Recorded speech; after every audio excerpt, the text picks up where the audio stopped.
black belt martial arts instructor thought he'd pull a harmless joke by asking a quiet black woman to spar in front of a full gym. He didn't expect her to accept. What followed wasn't just surprising, it stopped every conversation, every movement, and every breath in the building. The match became more than a demonstration. It became a reckoning. You see, some people wear their power quietly buried under modest clothes and unassuming smiles. But when pushed, they awaken something unforgettable. That day, in that gym, a woman many dismissed as just someone's mom revealed a side no one saw coming. She didn't raise her voice, she didn't brag, but with every calm step she took onto the mat, the room tilted. And when the match began, the entire gym learned a lesson they'd never forget. Never underestimate a silent storm. This wasn't just a fight, it was a wake-up call. Rebecca Monroe wasn't there to make a scene. She never was. Her quiet presence was as routine as the fluorescent buzz in the local dojo's ceiling lights. Each Tuesday and Thursday evening, she would sit quietly in the far corner of Steel Lotus Academy, a faded canvas tote in her lap, watching her teenage son, Miles, train in mixed martial arts with fierce dedication. She never interfered, never critiqued, just watched with a warm, measured gaze and a proud, subtle smile. That night was no different until it was. Coach Darren Briggs was the kind of instructor whose presence filled the room before he said a word. A black belt in 2 disciplines, tall, with sharp cheekbones and a sharper tongue, he commanded respect, or demanded it. His reputation for tough love earned him admiration from many, fear from others, and quiet resentment from a few who had seen what lurked behind the smile he saved for parents. He noticed Rebecca, same as always, tucked neatly into the back row of benches, but something about her calmness irked him that evening. Maybe it was because she never laughed at his jokes. Maybe because she wasn't fawning over his techniques like other parents. Maybe because deep down he didn't like the way she looked at him, not with fear or awe, but with quiet indifference. That's when the idea struck him. A joke, a spectacle, something to break the routine. "Hey Miles," he called out, across the mat, voice casual but loud enough for the parents to hear. "Is that your mum watching like she always does? She's here more than some of my fighters." Miles glanced at his mother and nodded. "Yeah, that's her." Coach Darren smirked and turned toward the benches. "Miss Monroe, how about showing us what you've learned from all that watching? Want to come spar for a minute?" Laughter echoed around the dojo. A few parents chuckled. A few kids snickered nervously. Even Miles looked momentarily horrified. Rebecca raised her eyebrows slightly but said nothing. She wasn't embarrassed. She wasn't amused. She simply studied Darren with the same calm she always carried. "Oh, come on," he pressed, walking toward the edge of the mat. "Just for fun. I promise not to break a sweat. We'll show the kids why the mat belongs to professionals." More laughter. Rebecca slowly stood, not defensively, not angrily, just with intent. She placed her bag gently on the bench, adjusted her simple sweatshirt, and stepped forward. "Miles," she said, her voice low but steady, "hold my phone." He took it automatically, his face unsure. "Mom, you don't have to, I know." The room quieted slightly, confusion replacing amusement. Rebecca walked barefoot onto the mat, each step measured and precise. She didn't move like someone lost. She moved like someone who understood the floor beneath her feet. Darren raised his hands, chuckling to the crowd. "All right, here we go. A friendly demonstration." Rebecca said nothing. She simply nodded. They faced each other. He bounced lightly on his feet, throwing playful jabs at the air. She stood still, composed, watching. His first strike came fast, a light jab, meant to test distance, but she tilted her head slightly and let it pass by her cheek. Darren blinked. He threw another, a bit harder. She stepped to the side, not with panic, but with grace, and the punch slid past her shoulder like wind. The parents leaned forward. Miles was frozen in place. Darren grinned, but something flickered in his eyes. "Not bad," he said, this time delivering a faster combination. 2 punches and a low kick. Rebecca's body moved like water, each motion fluid, minimal. She didn't block, she avoided, not just dodging, but predicting. And then came the moment, the one that silenced even the youngest students. She stepped forward, just a hair, and in a single motion, turned Darren's extended arm sideways, placed her palm lightly against his shoulder, and used his momentum to send him sprawling onto the mat. He hit the floor with a heavy thud. Not hard enough to injure, but hard enough to make a statement. Gasps filled the room. Miles stared, eyes wide. The parents sat in stunned silence. Even Darren, who scrambled up with a forced chuckle, looked at her differently now. Rebecca didn't gloat, didn't smirk. She simply offered a quiet, "Thank you," turned, and walked back to her bench. Darren cleared his throat, trying to laugh it off. Wow, hidden talent, huh? But no one laughed this time. Rebecca sat down, picked up her tote, and began scrolling through her phone. Miles looked at her like he had never seen her before. In a way, he hadn't. That was the moment the dojo changed, because it wasn't just that she beat him, it was how she did it, with silence, with dignity, with an awareness that couldn't be faked, and behind that quiet strength was a history no one knew. At least, not yet. Word of what happened at Steel Lotus Academy spread faster than Darren Briggs's bruised ego could recover. Within 24 hours, every parent, student, and part-time janitor had heard the story. Some said she flipped him, others said she didn't even lay a hand. Most agreed she embarrassed him without breaking a sweat. Darren, though, refused to speak about it. Instructors don't lose face in front of their own class, especially not to someone who walked in wearing a sweatshirt and a quiet expression. But deep down, the humiliation sat like a hot coal in his chest. The next evening, the dojo was more crowded than usual. People came early, lingering in corners, pretending to check their phones. Miles noticed the shift. Some students kept glancing at him when they thought he wasn't looking. Even his best friend Louise leaned over during warm-ups and whispered, "So, your mum's like a secret assassin or something?" Miles just shrugged. "I don't know, man, I really don't." Rebecca arrived exactly on time, as always, walking in with the same humble grace, as if yesterday hadn't happened. She nodded politely to a couple parents, who quickly looked away, unsure how to address her now. A few kids stared. She ignored them all, settling into her usual seat. But Darren was watching. When class ended, he walked over a towel round his neck, pretending to be casual. Double quotes. "Hey, Miss Monroe," he said, voice a little too upbeat. "Still got that footwork, huh?" She smiled politely. "Just muscle memory. You ever train professionally?" he asked, folding his arms. Rebecca paused, her smile tightening. "A long time ago." Darren tried to probe more, but something in her tone told him to stop. She didn't raise her voice or look away. She simply let the silence hang there like a line drawn in the mat. He backed off, chuckling awkwardly. "Well, impressive stuff yesterday. Really had everyone talking. I figured they would be." As Darren walked away, one of the teenage girls from class, Kelsey, approached Rebecca with wide eyes. "Miss Monroe, how did you move like that?" Rebecca looked up.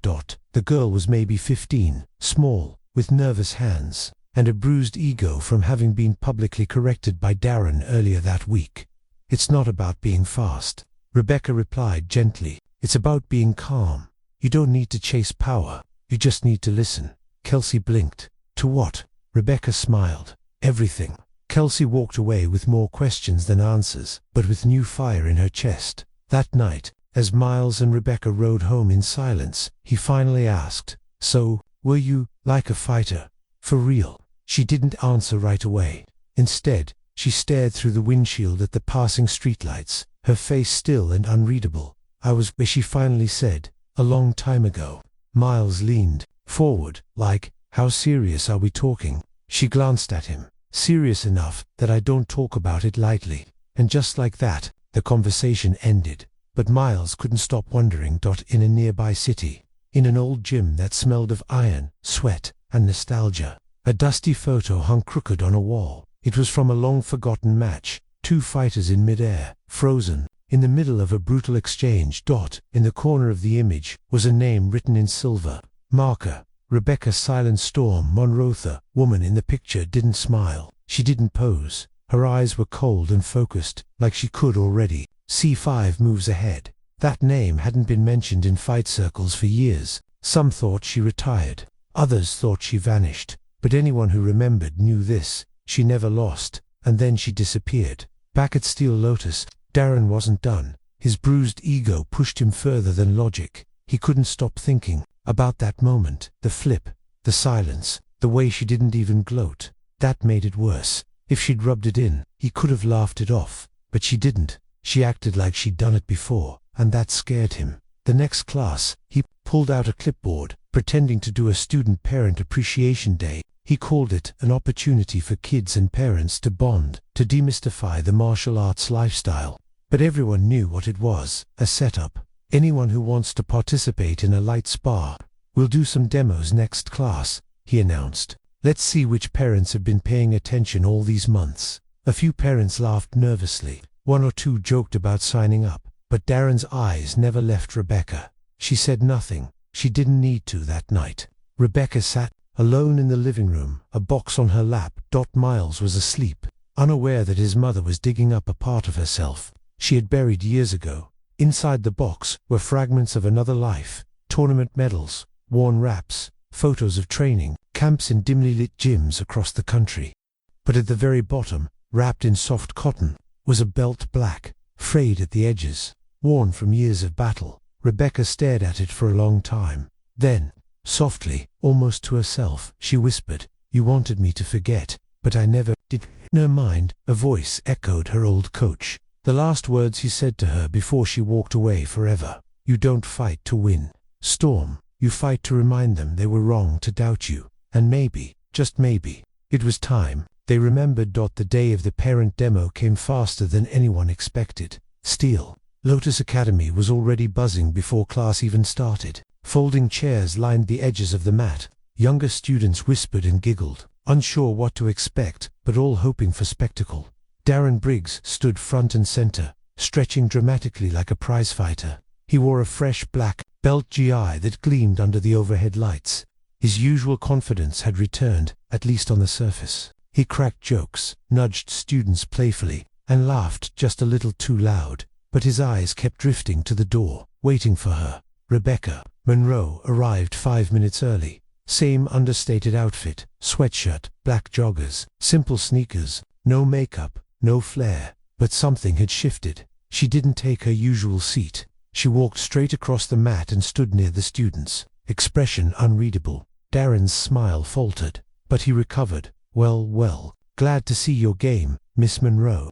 She nodded once. "You wanted a demo. Let's give them one." Murmurs spread like ripples. Parents leaned in. Students sat cross-legged, eyes wide. Even the assistant instructors stopped moving. Miles stood to the side, his stomach in knots. "Mom," he whispered, "you don't have to do this." She squeezed his hand. "I know. That's why I will." Darren clapped his hands. "All right, folks. This is just light sparring. For fun. Don't expect fireworks." He stepped to the center of the mat and motioned for Rebecca to join him. She walked with quiet precision, not performative, but present. Each step grounded, each breath calm. It was the stillness before a storm. Some recognized it, most didn't. They bowed. Darren slipped into a ready stance, light on his feet, grinning.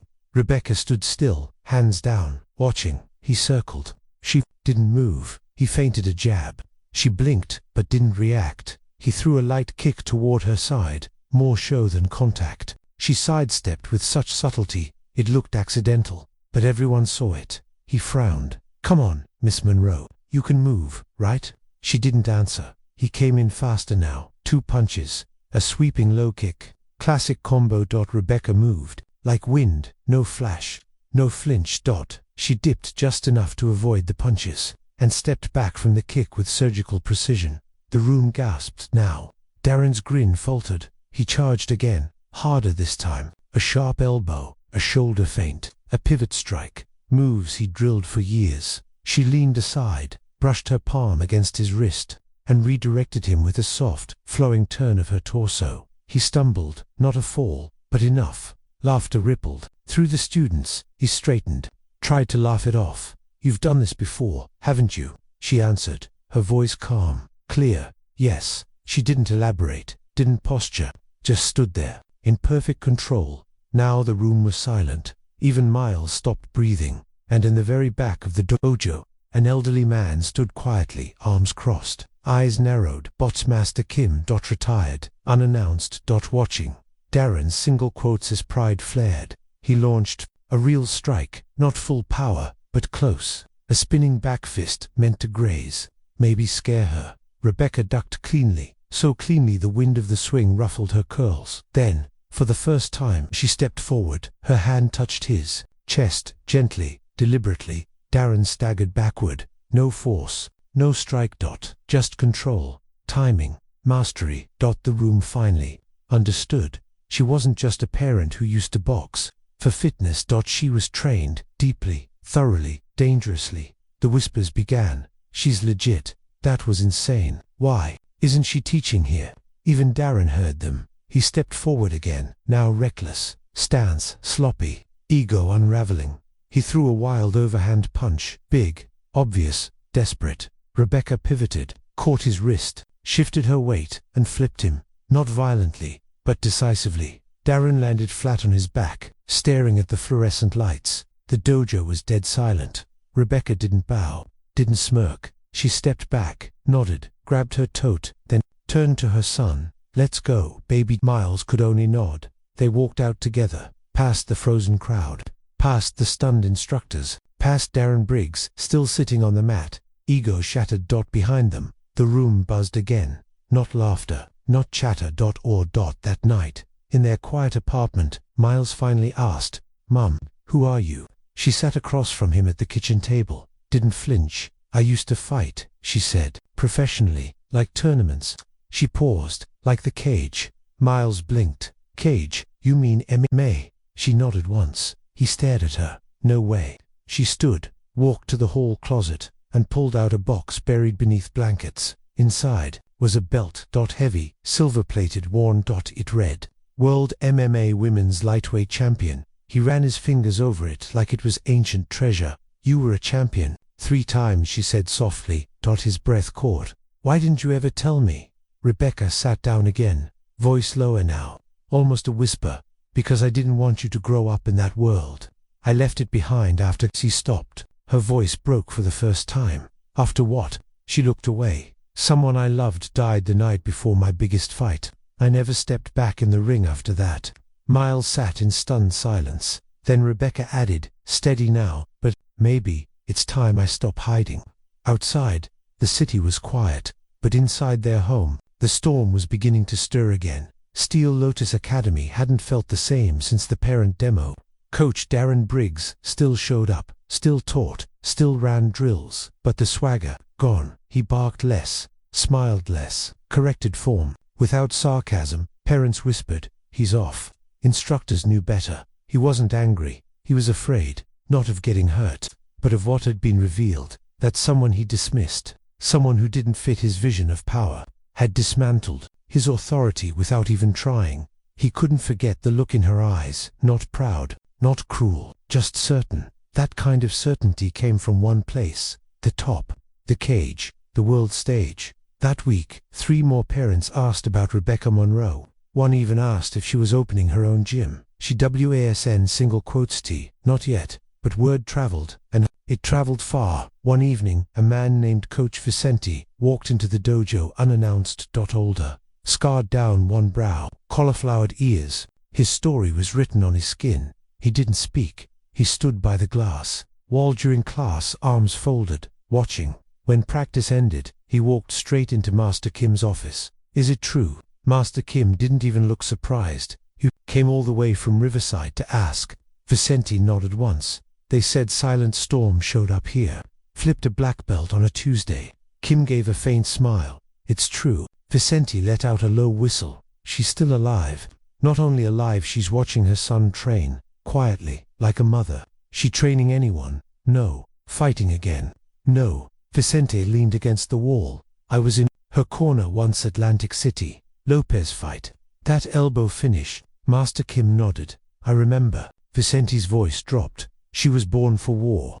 You don't forget a storm like that. Why'd she vanish?" Kim's gaze turned heavy. "Grief." Vicente was quiet. "Then, and now." "She's still grieving," Kim said. "But now, I think she's also remembering." The next day, Rebecca waited outside the dojo. Miles was finishing sparring. She didn't hear Vicente walk up behind her. "Your pivot's still too wide." She turned slowly. 10 years gone, but she recognized him in an instant. "Vicente," he smiled. Lines creased deeper. "Still can read people like a book. You still throw hooks like a freight train." He laughed. "These days, I just yell at kids and watch old tapes. They stood in silence for a moment, the kind only old teammates can share. Then, I saw the video.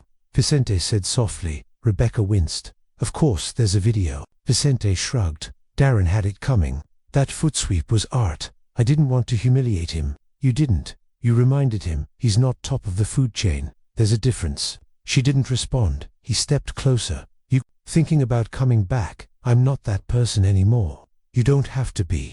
But you could help people. Rebecca looked away. I don't want my son growing up in that world. You mean the world where his mom is a legend? I mean the world where pain is currency. She snapped. Vicente didn't argue. He just waited. Eventually she softened. But maybe he should know who I really am. Vicente smiled. Then let him see. Teach him, or someone else will. That night, Rebecca was washing dishes. Miles stood behind her, laptop in hand. Hey Mum. She turned, her hands wet, trembling. He held up the screen. A headline from 10 years ago. Silent Storm retires after brother's death. Why didn't you ever tell me about Uncle James?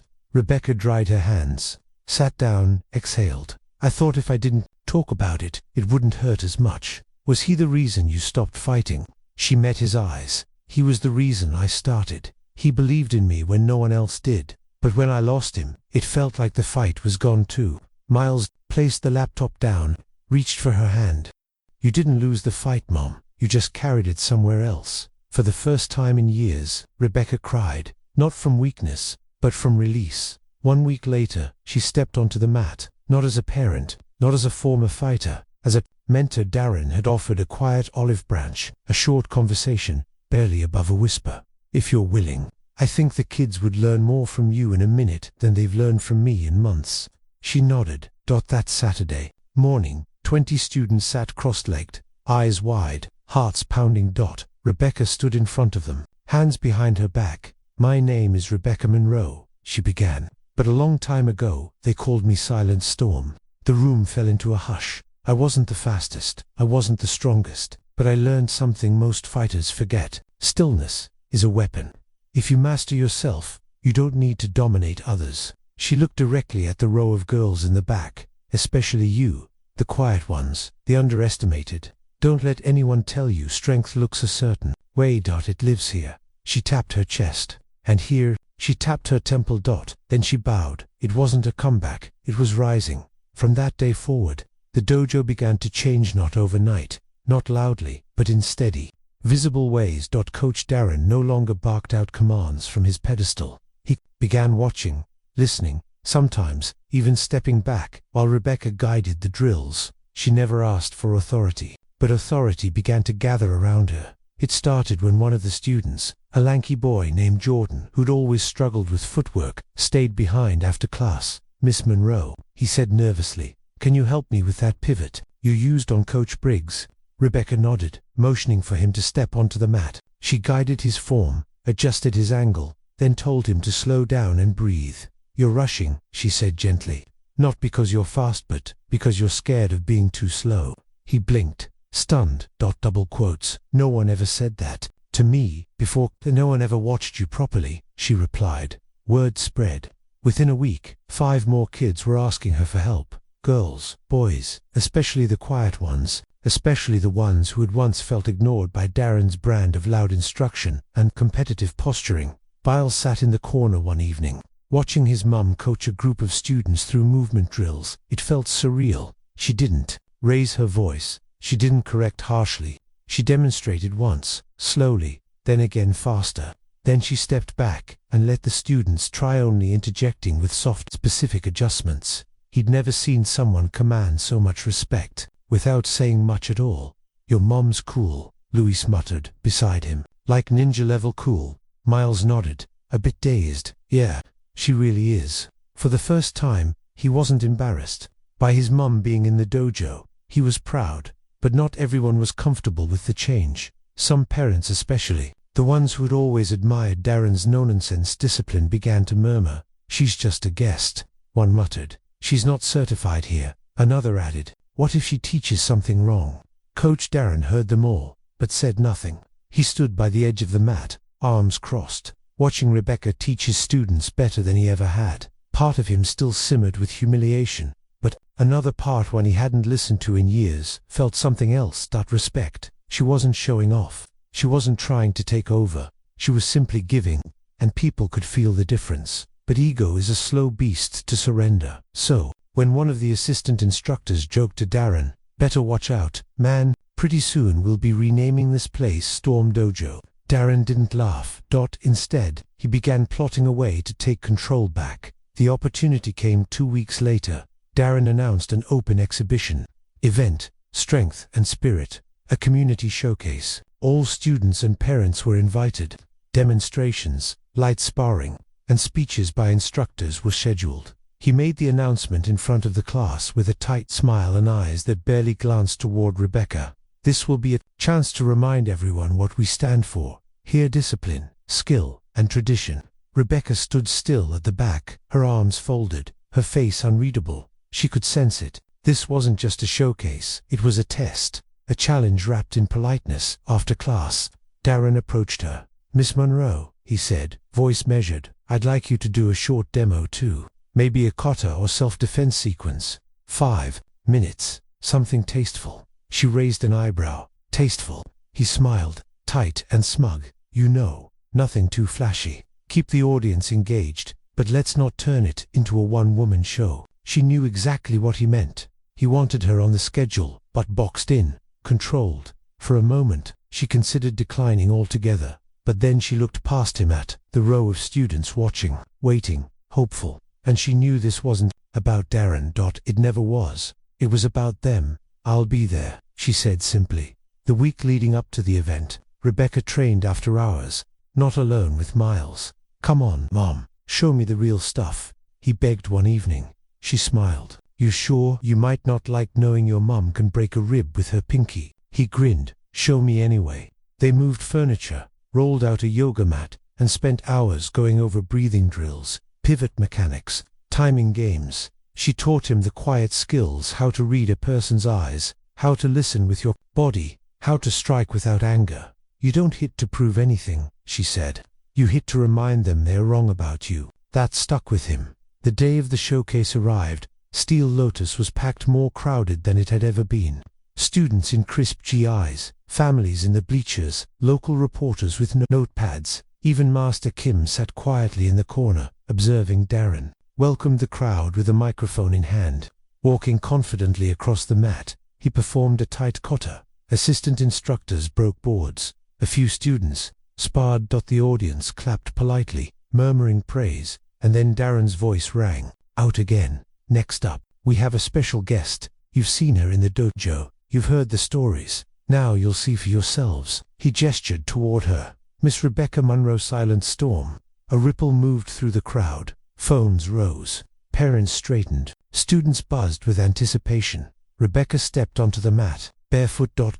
And still as a lake before dawn. She wore no fancy gear, no gloves, just her usual black joggers and a fitted tank top. No flash. Just form. The moment she took center stage, the energy shifted. She bowed slowly, then stood tall. And moved. She didn't perform a kata. She flowed. Her body told a story, one of balance, resilience. Quiet rage turned into grace. She shifted from stance to stance, transitioning with liquid power. Elbow strikes flowed into grappling, rolls, sweeps into evasions. At times she was motionless. At others, she moved so quickly she blurred. Every move was precise, grounded, meaningful. Then, without warning, she paused. "Can I have a partner?" she asked the crowd. Gasps. Darren looked stunned. It wasn't in the plan. Before he could protest, Miles stepped onto the mat. Whispers flew. "Is that her son? She's letting him demo." Miles nodded to her. They bowed. Then he struck. She evaded, gently redirected. Then let him lock up her wrist, only to reverse the grip with a gentle twist and pin him softly to the ground. The crowd erupted. She helped him up, and they bowed again. No words. Just legacy. Applause thundered across the DOJ. Oh, not the kind of applause that comes from politeness, not the kind Darren Briggs had heard after his own demonstration earlier. This was something else, raw, visceral, admiration, the kind of applause that erupts when people witness something real, something humbling, something transformative. Parents clapped.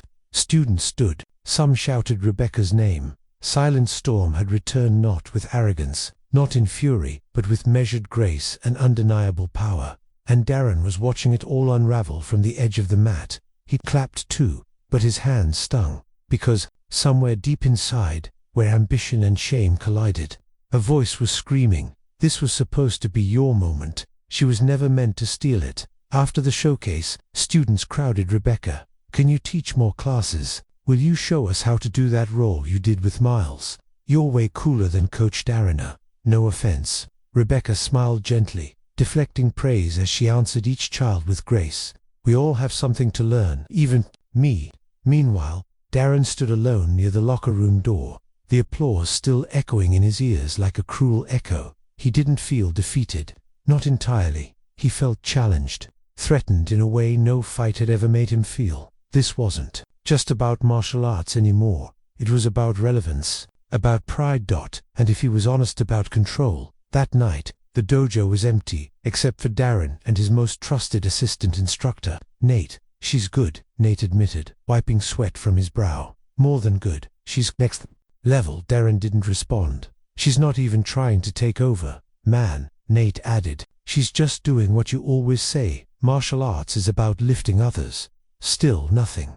Nate sighed. "What are you so scared of?" Darren looked up sharply. "I'm not scared. You're acting like you are." Darren stood, pacing. "You don't get it," he said. "This dojo was built on my back. My blood, my sweat. I earned this space. I made this." Nate shrugged. "And maybe now you're supposed to share it." Darren stared at the wall for a long time, then said nothing more, but something hardened in him, something unyielding. 2 days later, Darren approached Rebecca after class. Students were packing up.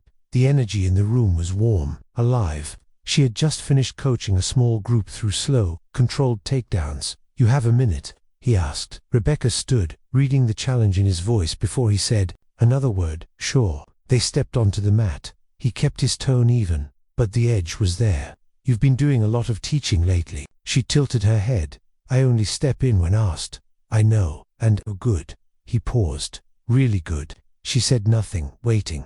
"But this is still my dojo," he said. "I've spent years building this culture, my techniques, my discipline, my name's on the lease." She nodded. "I understand." "Good," he said, relaxing slightly. "But that doesn't mean your way is the only way," she added. The calm in her voice disarmed him more than shouting ever could. He scoffed. "You think what you do is better. I think it's different," she said, "and maybe some of these students, especially the quiet ones, needed different a long time ago." That stung. Darren crossed his arms. "You want to prove something, Rebecca? Why don't we take it back to the mat? You and me. Just like that first night. But this time, for real." The room, though mostly empty, fell silent as a few instructors nearby turned their heads. "You want to fight me again?" she asked, raising an eyebrow.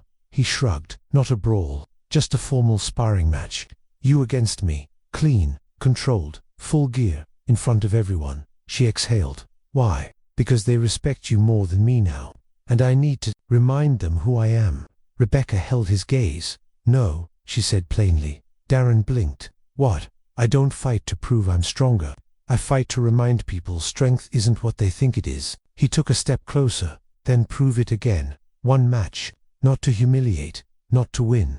Just to show them what we both stand for. Your way, my way, the old guard, and the quiet storm." She studied him. This wasn't just ego. Not anymore. This was a man trying to hold on to purpose, and maybe, just maybe, it was also a man trying to grow. "Fine," she said. "One match. Saturday. No anger, no spectacle. Only respect," he said, "and clarity," she added. For everyone watching, the next few days were electric. Flyers went up on the dojo walls. Saturday night, Rebecca Silent Storm, Monroe versus Coach Darren Briggs, a match of mutual respect and mastery. It was all anyone could talk about. Parents whispered in the bleachers. Students practiced harder. Even Louise, Miles's best friend, whispered, "Your mom is about to become a legend again." Miles just nodded, a knot of excitement and nervousness tightening in his stomach. He asked her one night, "Why did you agree?"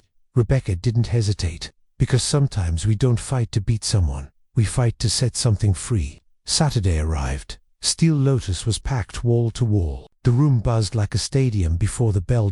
Rebecca stood in the locker room, alone. She wore black compression gear and wrapped her hands carefully, slowly. Her hair was braided back. Her mind was still. She glanced at a photo in her gym bag, an old one of her and her brother James, back when she was just starting out. "I never stopped hearing your voice," she whispered, "but this time, I won't let grief silence mine."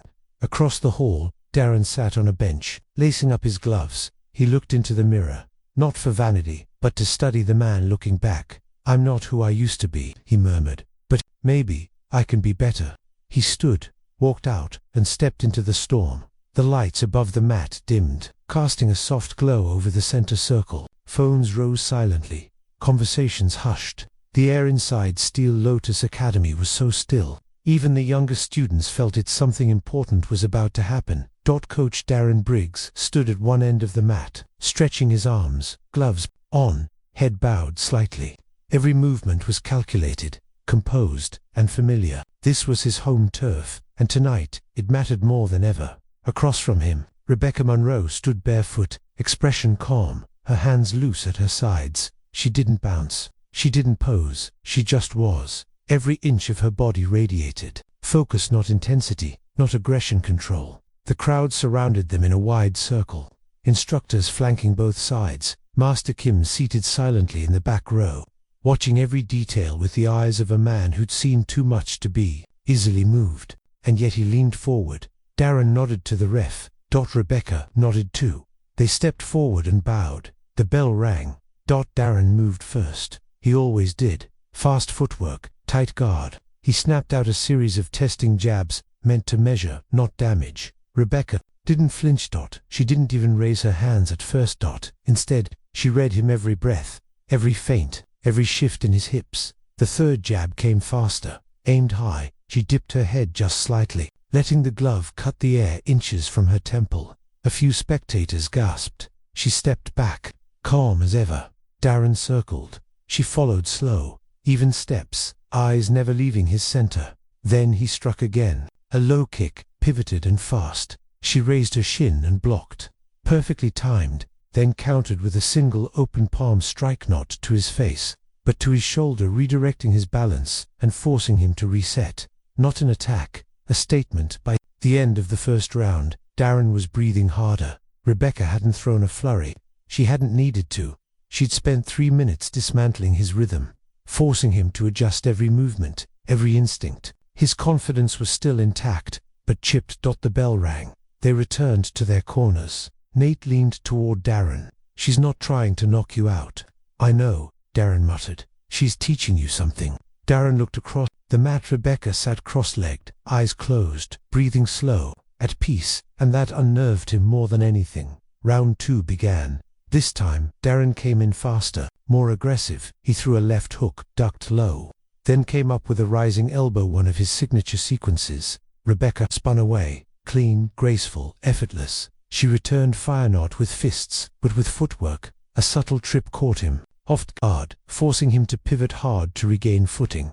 Then she tapped him on the back. Just a tap, but it echoed like thunder in his ears. It was the kind of move you could only pull off if you were ahead, emotionally, spiritually, and for the first time, Darren felt it. He was behind. The dojo watched in awe, even the skeptical parents. Those who once questioned Rebecca's place in their children's training stood speechless, because what she was doing wasn't flashy, it wasn't brutal, it wasn't showy. It was mastery, a kind of fighting that didn't rely on dominance, a kind that exposed insecurity through silence. Darren finally landed a clean shot in the third round, a solid body kick that caught Rebecca's side. The sound cracked across the room. She absorbed it, winced just barely, and reset her stance. But that slight falter was enough for Darren to find his second wind. He pressed forward. 2 punches landed, then another. The crowd stirred. Maybe this would shift. But Rebecca didn't retreat. She didn't counter with anger. She stepped forward, right into the space Darren thought he controlled. He swung wide, too wide. She ducked under. His hook pivoted behind him and tapped the back of his knee with her foot. He stumbled, and suddenly, the momentum was gone again. She hadn't even punched him, and yet, he felt exposed. The bell rang again. Final round. Rebecca stood silently in her corner. Darren sat on his stool, panting, sweat dripping down his face. Nate leaned in again. "You came to remind them who you are," he said. "But I think she's reminding you who you were supposed to be." Darren didn't answer, but the words hit something in his chest. Not pain, truth. Round 4 began without a single word. No fists, no kicks, just the sound of breath and bare feet shifting on the mat. Darren moved slower now, not in defeat, in humility. He threw a low feint, then backed away, forcing Rebecca to come to him. She didn't. She stayed centered, rooted, balanced, and then he lowered his hands, a test, a truce. Rebecca approached step by step until they stood toe to toe. Then, without a strike, without a move, she bowed, low, slow, and when she rose, Darren did the same. The match was over. No winner, no knockout, no bell dot, just understanding. The dojo erupted not in cheers, but in something more sacred. Respect, applause, rose slowly, rippling outward. Students clapped, parents clapped. Even those who had doubted what Rebecca brought to the mat now stood and nodded, because they hadn't just watched a match, they'd watched two martial artists shed ego, shed fear, and meet in the middle with open hands. Miles ran to her after it ended. He didn't say anything, he just hugged her. "Did I do okay?" she whispered. "You showed the whole world what real strength looks like," he said. Rebecca looked at Darren, who was still standing at the center of the mat, his gloves loose, his head bowed. She approached him slowly. He looked up. "I've been fighting the wrong battle," he said quietly. She nodded. "A lot of us do." "I was afraid of becoming irrelevant," he admitted. "You don't have to be the best," she replied. "Just better than who you were yesterday." Darren reached out his hand. She took it, and this time the bow they shared wasn't for the crowd, it was for each other. The match between Rebecca and Darren didn't end with a winner. It ended with a shift, a quiet, seismic realignment that rippled through every corner of Steel Lotus Academy. It wasn't about who struck harder, who moved faster, or who landed more blows. It was about what they didn't do, about the restraint, the clarity, the respect. That was what stayed with people. Students left the dojo that night talking less about who won and more about what they felt. "I've never seen anyone move like that," said a teenage boy with a busted lip and a fresh green belt. "She didn't even need to hit him. She knew him," said another. "She fights like water," whispered Kelsey, one of the quietest girls in the dojo. Even the parents, many of whom once questioned Rebecca's involvement, couldn't hide their awe. No one said it out loud, but everyone felt it. Something had changed, not just on the mat, in the culture. On Monday, Darren held his regular instructor meeting with a very different tone. He sat across from his staffmate, a couple junior instructors, and one new assistant, hands clasped, head level. "I want to talk about what happened Saturday," he began. Nate leaned back, arms crossed, waiting. "We all saw what Rebecca did," Darren said.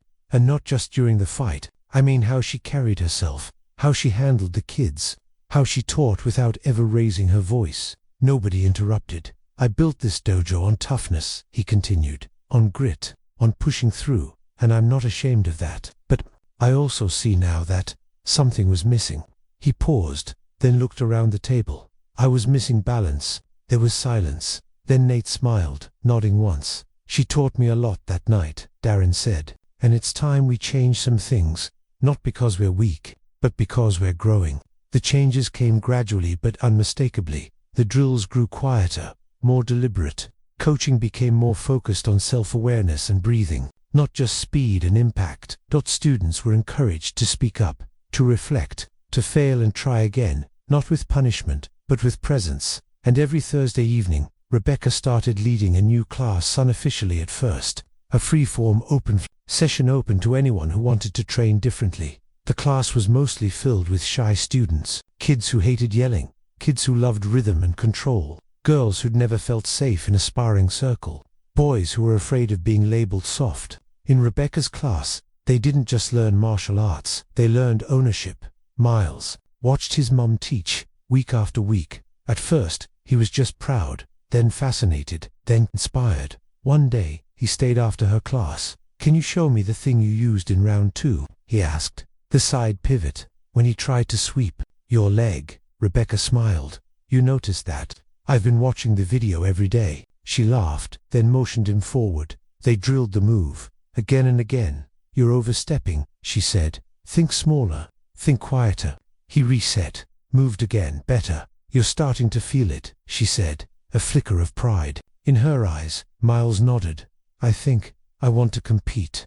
For real. Rebecca paused. He looked nervous. Is that okay? She wrapped her arms around him gently. If you do it to find yourself, not to prove yourself, I'll be in your corner every time. Elsewhere, the community took notice. Parents who had once kept their distance started showing up to Rebecca's class just to watch. Some started asking for private lessons. Others simply listened. Even Master Kim, now well into retirement, came more often not to teach, but to witness. One afternoon, after Rebecca had finished teaching, he approached her. You remind me of when I was young, he said softly. She raised an eyebrow. Stoic and mysterious. He chuckled. No, afraid of how powerful silence can be. She tilted her head. I spent years thinking silence made me weak. No, he said. Silence makes people listen, but only if you've earned it. He paused, then added, and you've earned it. Meanwhile, Darren changed a not overnight, but in real ways. He started holding check-ins with students, not just critiques conversations. He asked what they liked, what they feared, what they needed. He apologized to those he'd been too hard on, quietly but genuinely. One day, he walked into Rebecca's class and sat in the back. Didn't speak, didn't interrupt, just watched. When the session ended, he walked up to her. That lesson on breathing and structure, where'd you learn that? Rebecca, smiled a coach in Brazil. She taught me to move with rhythm, not rage. Darren nodded. Think you'd be willing to teach me sometime? She smiled wider. You already started learning. Saturday night, 1 week later, a new sign went up on the dojo's front window. Steel Lotus, Academy, Strength, Respect, Stillness, and below it, in smaller print, now offering mentorship classes led by Coach Rebecca Monroe. Miles saw the sign on his way to class, and grinned. Louise slapped his shoulder. Told you, your mum's a legend. I know, Miles said, but now, everyone else does too. That evening, Rebecca sat alone in the office after class, staring out the window as dusk fell. She reached into her bag and pulled out a weathered photo, her and James, laughing in an old gym. Her brother's arm was around her shoulders. He was pointing at something off camera, grinning like he already knew she'd make history. She touched the edge of the photo gently. I wish you could see this, she whispered. The door creaked open behind her. It was Darren. I'm locking up, he said. She nodded. I'll be out in a minute. He hesitated, then stepped into the room. I was wrong about you, he said. About what strength looks like. She looked up. We were both wrong about something, but we figured it out on the mat. He nodded. I never told you this, he added, but the night you flipped me first time, I went home and watched your old fights online. The cage ones, the championship ones. She smiled faintly. They feel like someone else's life. Maybe, he said, but the way you fought back then, and the way you fight now, it's not that different. She raised an eyebrow. You don't fight to hurt, he said. You fight to heal. Rebecca looked down, touched the photo one last time, then put it away. I think I finally believed that. And together, they turned off the lights and stepped out into the night side by side. Months passed, but the echoes of that Saturday night never faded. Steel Lotus Academy didn't just change, it evolved. Gone was the rigid hierarchy. Gone were the harsh rebukes, the blind emphasis on power and speed. In their place, something new took root, something deeper. A culture built on awareness, grace, and inclusion. A space where the loudest weren't the only ones heard, and the quietest didn't have to stay silent. Students who once lingered in the shadows now stood tall in the center of the mat. Girls who had been afraid to spar were now coaching footwork to younger students. Boys who used to cry when corrected now helped each other fix their form. And at the heart of it all stood Rebecca Monroe. She didn't take over. She didn't ask for a title. She just kept showing up every week. Twice a week, she taught what she called quiet strength classes. The mats filled quickly, first with students, then with parents, then with community members who had never stepped foot in a dojo before. She taught balance drills to a mother recovering from surgery, showed breathing techniques to a teenage girl with anxiety. She even worked one-on-one with Jackson, a student who had nearly quit after being called to soft by a former assistant coach. You're not soft, she told him. You're sensitive, and that's a strength most fighters will never have. Jackson didn't respond, but a week later, he stayed after class to ask, "Can you show me how to turn that into a counterpunch?" She smiled. "Absolutely." Meanwhile, Coach Darren's transformation continued too. He started co-teaching Rebecca's sessions. At first, quietly, humbly, then with intention. "Coach Briggs," one student asked, during a drill, "how come you let Miss Rebecca lead this?" Darren gave a small smile. "Because a good leader knows when to follow." He wasn't perfect. He still slipped, still barked a little too loud sometimes. But now, when he did, he apologized. And that made all the difference. "I used to think the dojo had to revolve around me," he admitted one night. "But now I know. It's supposed to revolve around us." One Saturday, a surprise visitor arrived at the dojo. She stood in the doorway for a long moment before stepping inside. Rebecca looked up and froze. It was Marissa, Jackson's mother. They hadn't spoken much since the early days. Back when Darren's harsh methods left more than one child deflated. Back when the parents of color exchanged knowing glances but said nothing. Rebecca walked over slowly. "Hey," she said softly. Marissa smiled. "I came to watch. See the woman who turned this place inside out." Rebecca chuckled. "I didn't turn it, just adjusted the foundation." Marissa looked around the room. Kids of all sizes, colors, and backgrounds trained together, laughing between drills. Instructors corrected with care. Students bowed to each other. "My son used to dread coming here," Marissa said. "Now, it's the one place he feels seen." Her voice caught. "Thank you." Rebecca reached out and took her hand. "No need. We're building this together." That night, after classes ended, and the mats were cleaned, Rebecca sat at the edge of the training floor. The lights above flickered, slightly, casting long shadows. Miles sat beside her, stretching quietly. "You okay?" he asked. She nodded. "Just thinking." "About what?" She looked around. "What it used to be like, what it is now." He leaned back on his hands. "Feels like home." She smiled. "Yeah, it does." He hesitated before saying, "You think you'll ever fight again? Like, in front of a real crowd?" She didn't answer right away. Then, softly, "No. I already had that chapter. This one's different." Miles nodded. "I've been thinking." She turned to him. "I want to start teaching," he said. "Not just fighting. Like you do. Like Coach Briggs does now." Rebecca's chest filled with something she hadn't felt in years. Hope, shaped like legacy. "You're sure?" she asked. He grinned. "I've got the best teacher I could ask for." By the end of the year, a new program was announced at Steel Lotus, Youth Mentorship Through Martial Arts, designed by Rebecca and supported by Darren. It combined physical training with emotional development. Each student was paired with an older mentor. It wasn't just about belts anymore. It was about becoming. One of the first students enrolled, Jackson. His mentor, Miles. The dojo buzzed with excitement over the program.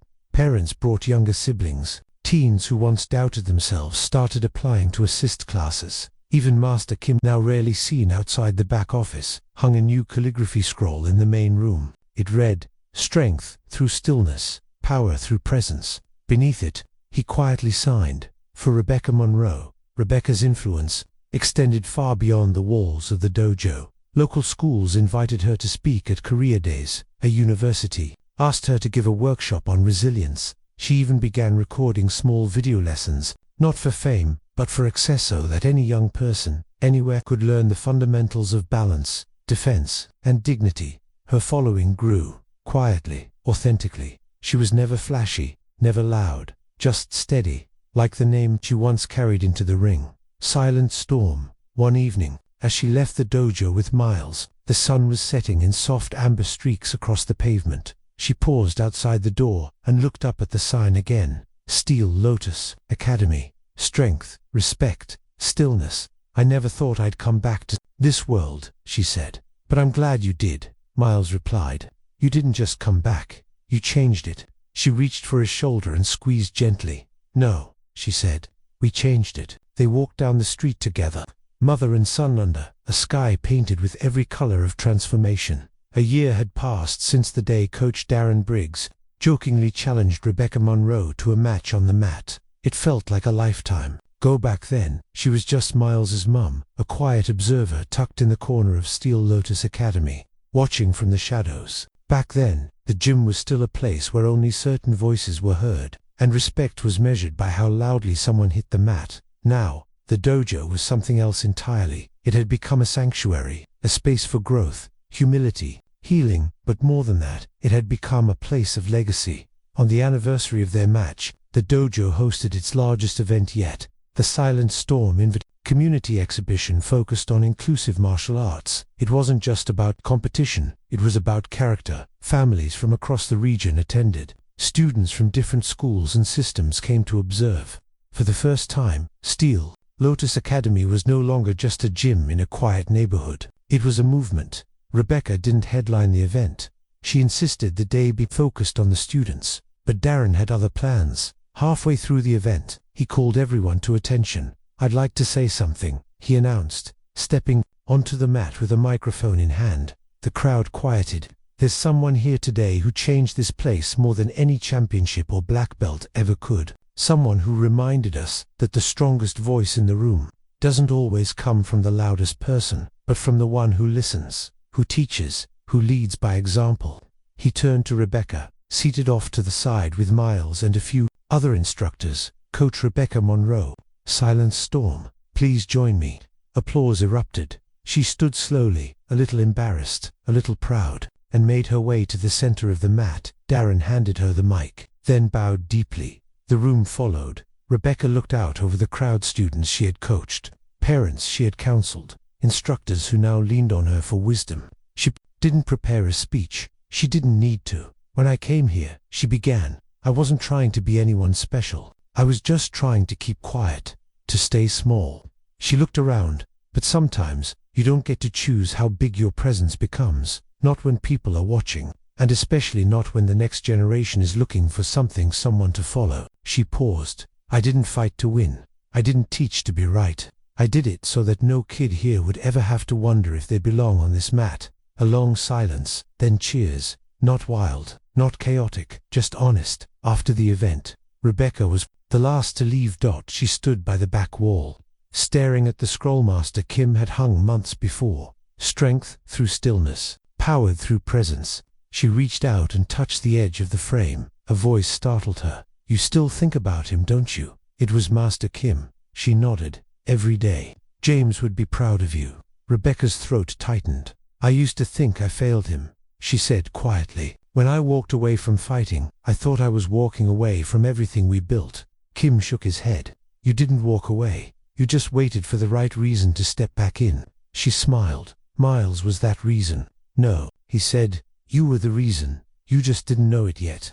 Later that night, Rebecca and Miles walked home under a silver-streaked sky. The streetlights hummed softly above them, and the sounds of laughter and passing traffic felt distant, like the world had slowed down, just enough to let them breathe. "You think you'll ever get tired of people calling you Silent Storm again?" Miles asked. Rebecca chuckled. "Maybe, but I've learned to stop running from her." "You were never running," he said. "You were just waiting for the right moment." She looked at him, taller now, stronger, more grounded than he'd ever been. "You're turning into quite the martial artist." "Because I had the best example." Weeks later, a letter arrived at Steel Lotus. It was from a young girl in another state, someone who had found Rebecca's online video series. Her handwriting was careful, her words full of raw honesty. "Dear Coach Rebecca, I used to be scared to go to my dojo because I thought I wasn't strong enough. Then I watched your videos and I saw how quiet can be powerful. I showed one to my coach. Now he's changing how he teaches to. Thank you for helping girls like me feel strong, even when we don't shout. Love, Amira, age 12. Rebecca folded the letter gently and tucked it into her journal. Silent Storm. Loud ripple. One evening, Miles was leading a beginner class for young students, his first time solo instructing. Rebecca watched quietly from the bench in the back, just like she used to. He moved with patience, explained drills with care, helped a nervous student up after a stumble. She smiled to herself. At that moment, she saw it not just in Miles, but in the room. She saw legacy, not in trophies, not in titles, but in transformation. Before locking up that night, she walked the length of the mat, slowly, barefoot, fingertips brushing the wall as she passed. She paused at the center, closed her eyes, and bowed, not to an opponent, not to a crowd, but to the journey, to the struggle, to the silence that shaped her, because what began as a joke ended in a lesson. That lesson whispered through the walls of Steel Lotus, etched into the hearts of every student who walked through its doors. Strength doesn't have to shout. Real power listens first. And storms don't need to scream to be unforgettable. They say strength is loud, that it walks into a room, takes up space, demands attention. But Rebecca Monroe showed us something different, something quieter, something deeper. She showed us that real power doesn't always wear a title or throw a punch. Sometimes it sits in the back row. Sometimes it watches. Sometimes it waits until it's needed most. That night in the dojo, she didn't just flip an instructor. She flipped the script on what strength looks like, on who gets to hold authority, on why the most dangerous storm is the one you never saw coming because it didn't announce itself. Maybe you've seen this kind of story in real life. Someone underestimated because of how they looked, or didn't look, dismissed because of where they came from, what they wore, the color of their skin, or the silence they carried like armor. Maybe you were that person. Maybe you were Rebecca, or maybe you were Darren. Maybe you once held the mic too long, thought being in charge meant being the loudest voice in the room. That leadership was something you showed with your fists instead of your presence. And maybe, like Darren, you learned late but not too late. What happened on that mat wasn't just a sparring match. It was a mirror, a reflection of something big, power and grace and healing. About how we pass strength from one generation to the next, not by force, but by example. Rebecca didn't teach a class that day.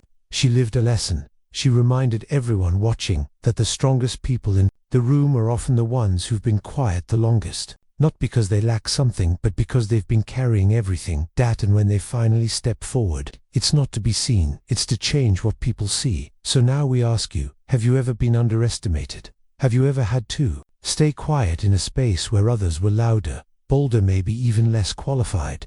Have you ever felt the need to shrink yourself to make others comfortable? And more importantly, have you ever reached a point where you did enough, where your silence became your power, where your presence spoke louder than anyone else's performance? Or maybe you were on the other side. Maybe you were the one doing the underestimating. Maybe you thought strength looked a certain way, sounded a certain way, was taught a certain way, and then someone came along and shattered that idea with grace, clarity, and the kind of skill that can't be faked, only earned. We've all been one or the other, sometimes both. That's what this story is about. Not just martial arts, not just power, but awakening. And what about the Rebeccas in your life? The ones who never raised their hand in meetings, but always had the sharpest insights. The ones who carried everyone else, and never asked for applause. The ones who've spent years being talked over, passed up, and still showed up. What would happen if we stopped waiting for them to prove themselves? What would happen if we listened before they had to speak? What would change if we saw strength not in who steps forward first, but in who has always been there, steady as stone, quiet as wind, ready to lead the moment they're finally given the room? Now we turn it to you. If this story moved you, if it reminded you of someone in your own life, if it mirrored a moment when you had to stand tall while others doubted you, tell us.